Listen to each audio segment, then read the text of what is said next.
Perfect.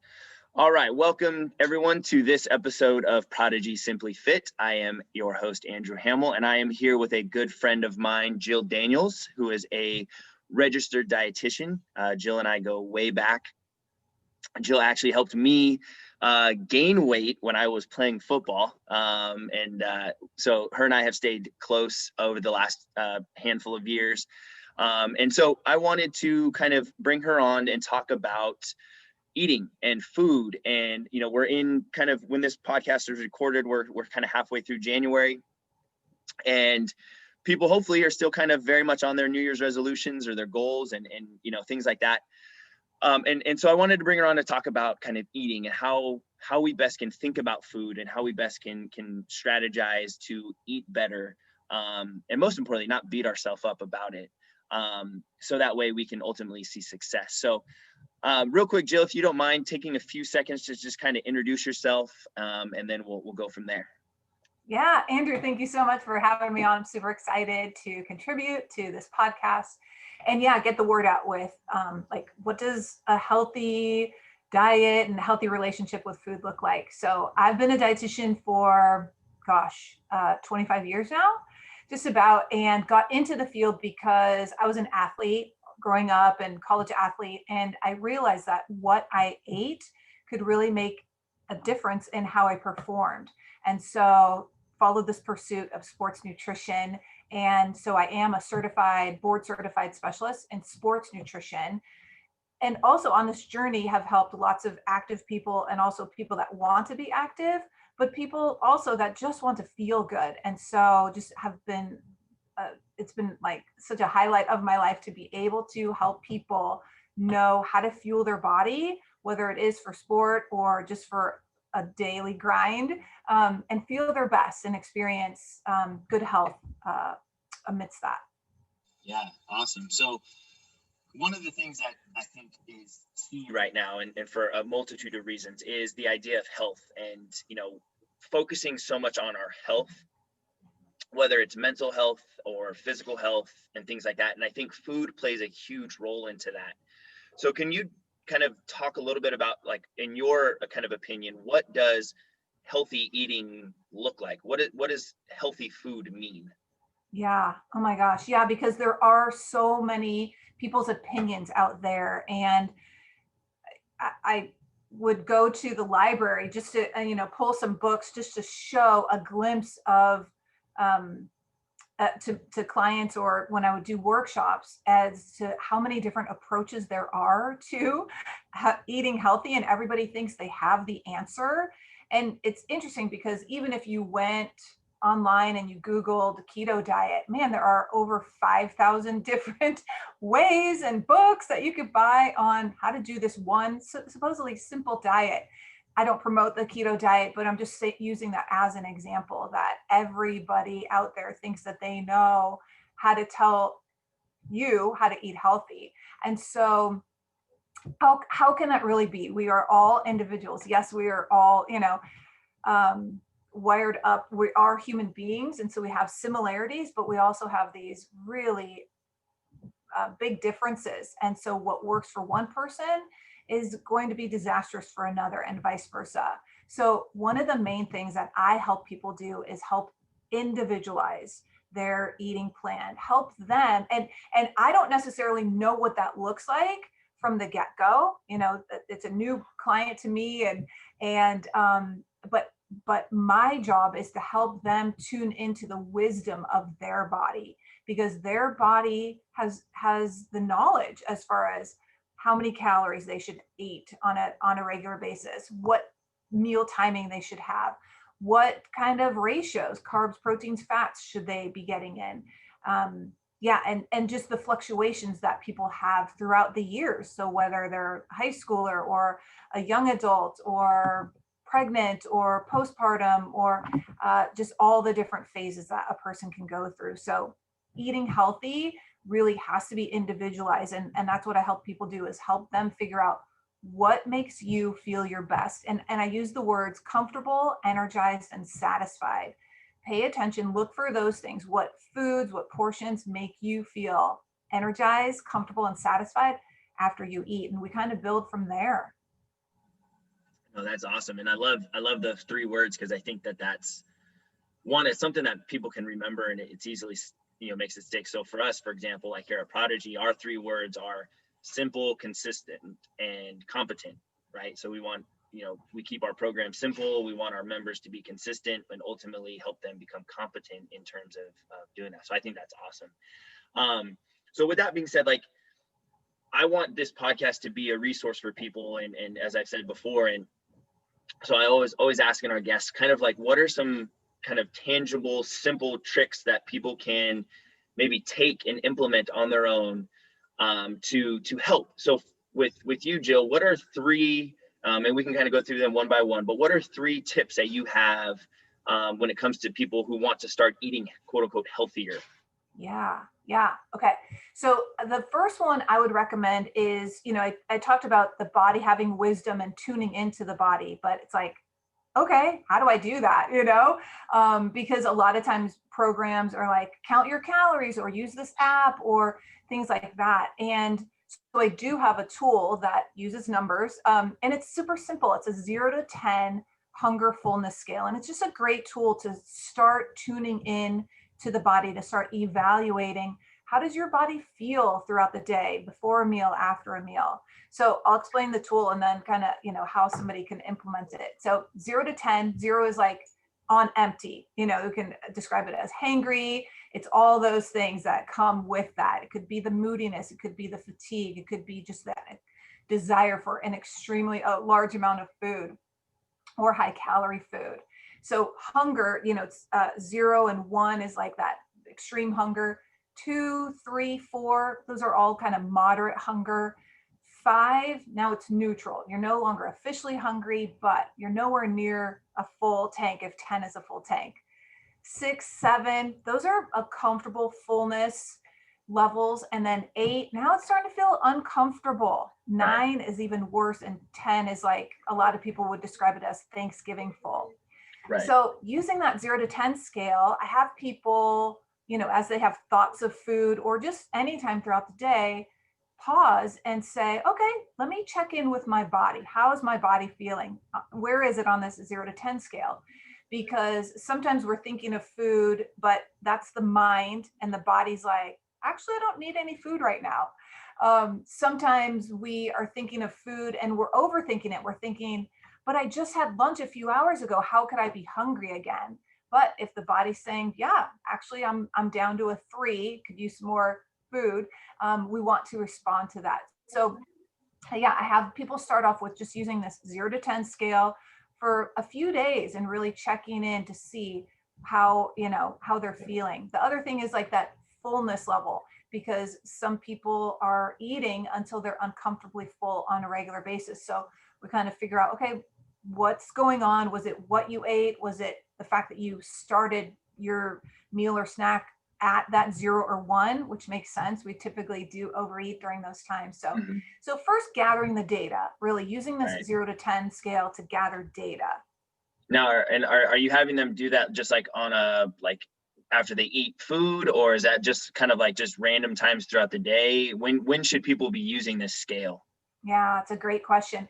I have some people that are so out of tune with their body that they have no idea. So a lot of times I'll have them check in every hour.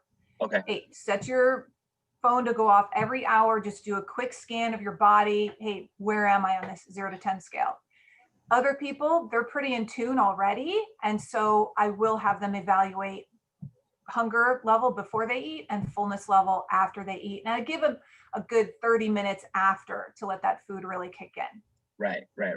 Very cool. Awesome. What's your second tip? Yeah. Okay. So from there, we've gathered some data and really we want to adjust accordingly. So if you are eating until that uncomfortable fullness, then I say, hey, adjust your portions. We're not, committing to like restriction. I don't want any kind of restriction, but it might kind of feel like that at the beginning. But commit to just experimenting and seeing, hey, what if I ate less of this? Then do I end up feeling comfortable, energized, and satisfied? And so making that adjustment. Maybe it's the adjustment on the other side. Hey, I realize that I'm getting down to this 0 or 1 hunger level too often, or often enough that it just wreaks havoc on my day and mental focus and things like that. And so I'm going to make an adjustment and stop sooner. Again, set a reminder on your phone to pause, get a snack, or eat a meal earlier, and see how that affects your day, your energy levels, your mental clarity, your moods, things like that.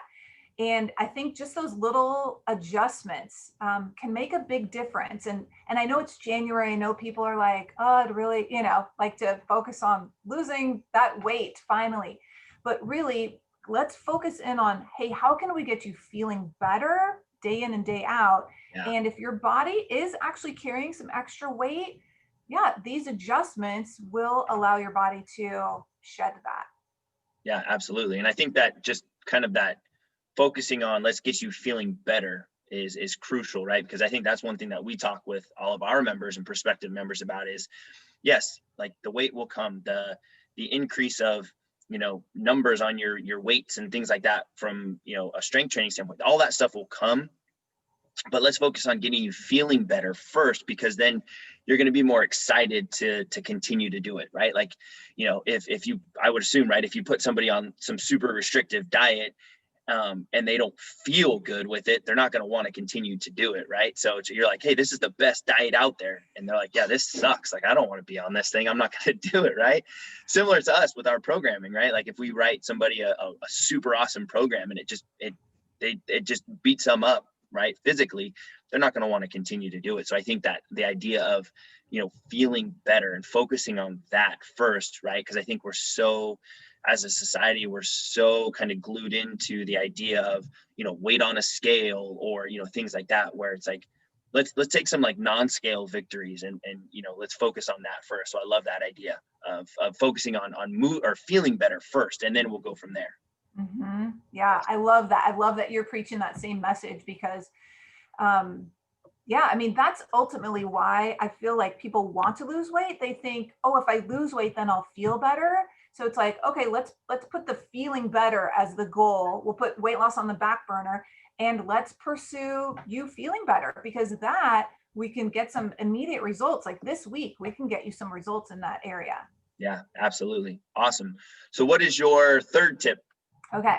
So it might not seem like it's nutrition related, but it so is. A lot of times I have to help my clients zoom out the camera and look at the bigger picture. So the third one is sleep. If people, and I'm sure you're like 100% preaching sleep to your clients.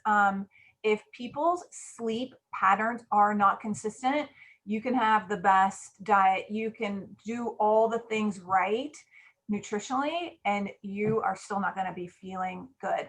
And really, if you don't have your sleep in line, you're not going to necessarily be feeling your best. Your nutrition isn't going to be plugged in, dialed in. Our sleep, if we're not getting as much sleep as we need, or the quality of sleep that we need, our hunger hormones will be off. And so it will play with your thinking that you need way more calories than you actually do. And so that a lot of times people feel like, well, I am following my hunger and fullness signals. But really, when we get their sleep patterns back in line, they realize that their eating is their body needs less because their hunger hormones have been adjusted more appropriately. So sleep, adults need anywhere from 7 to 9 hours consistently.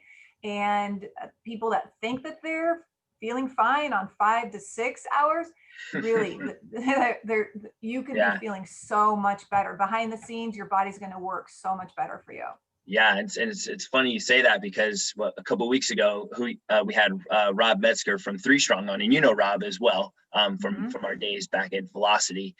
But it was funny is I asked him for his 3 tips, and he actually gave me a bonus tip of sleep. And I was like, it's so funny you say that, because we've been talking a lot with our members about sleep. And, I think, from a nutrition standpoint, right, I'm sure like most people, and I'm this way, right, when you're tired, like your willpower is just like way down, right? So and my decision making is way down, right? So even just from like a deciding on healthy food options, I'm like, I just need something, like give me something, and I don't care what it is. And so yeah, like, and that's one thing that we've been talking to our members about a lot is sleep and recovery.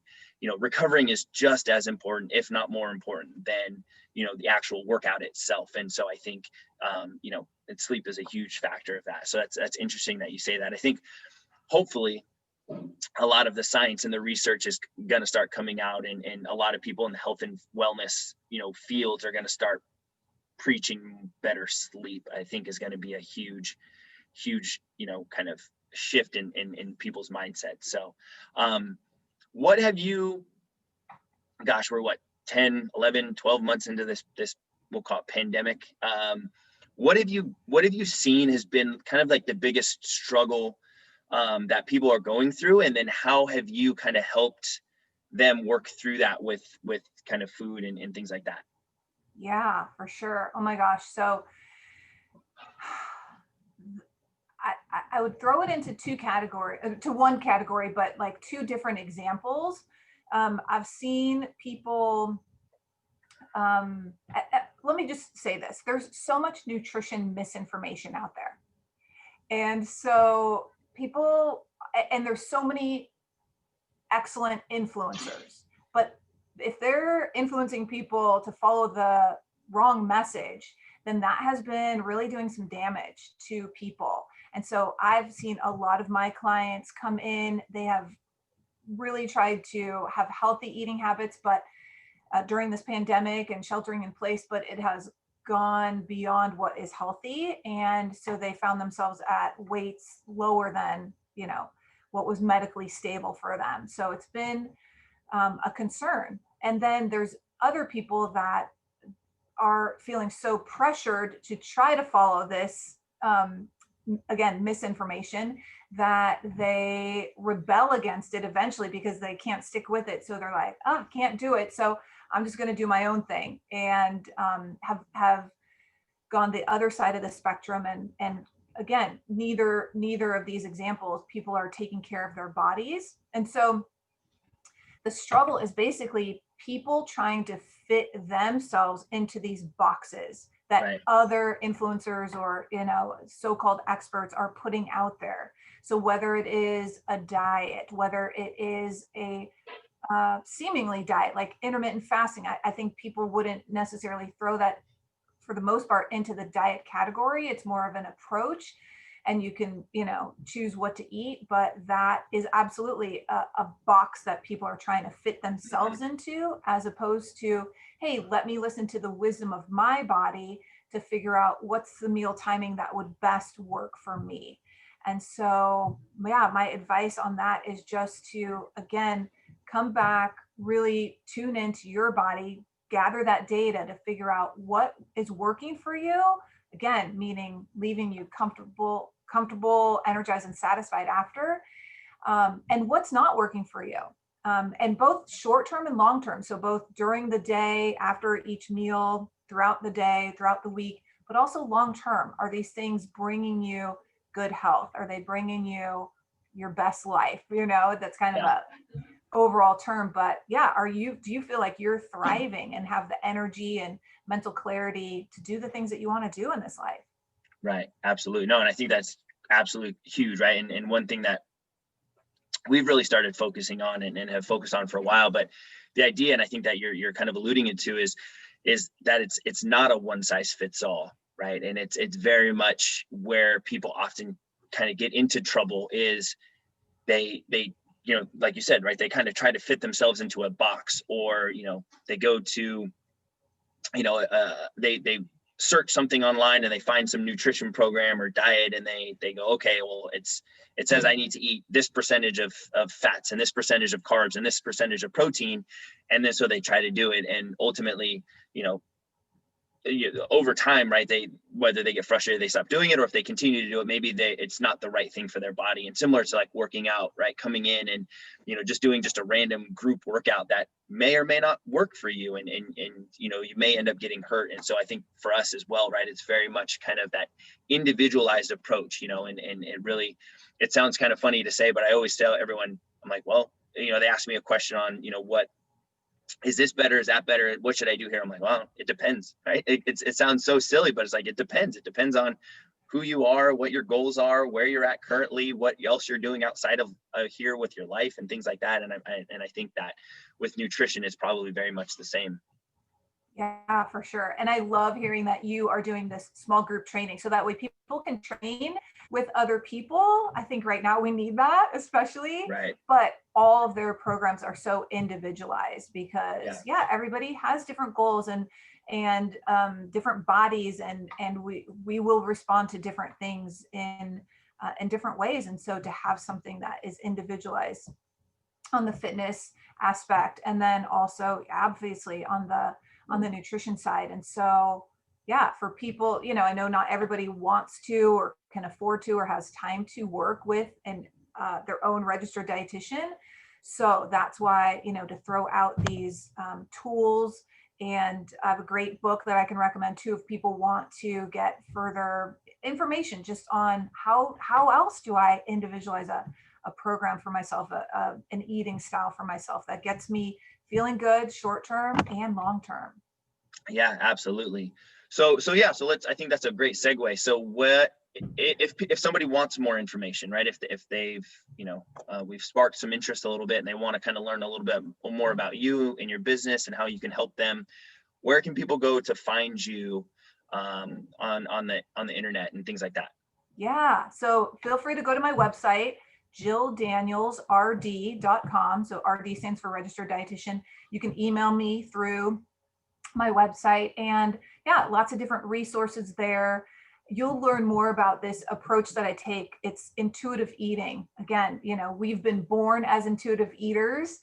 We know when to eat, when to stop eating, but there's been so many things in life that have given us different messages. And so it's a matter of getting back to the wisdom of our bodies. There's some great books and workbooks. If you're a workbook type of a person, that can be great resources too. But love to. What I do offer too is if people are like on the fence or just want to know more, hey, would this approach really work for me? Happy to do a free 20-minute assessment call just so that we can talk through it. I can hear more about your story and tell you if we would be a good fit to work together. Awesome. Well, I appreciate your time, Jill, for hopping on this podcast with me. And for those of you guys who are interested, please check out Jill's website, JillDanielsRD.com. If you guys have any questions regarding food, healthy eating, nutrition, all that stuff. And I hope you guys have a great rest of the day, and we will see you all next week. Awesome.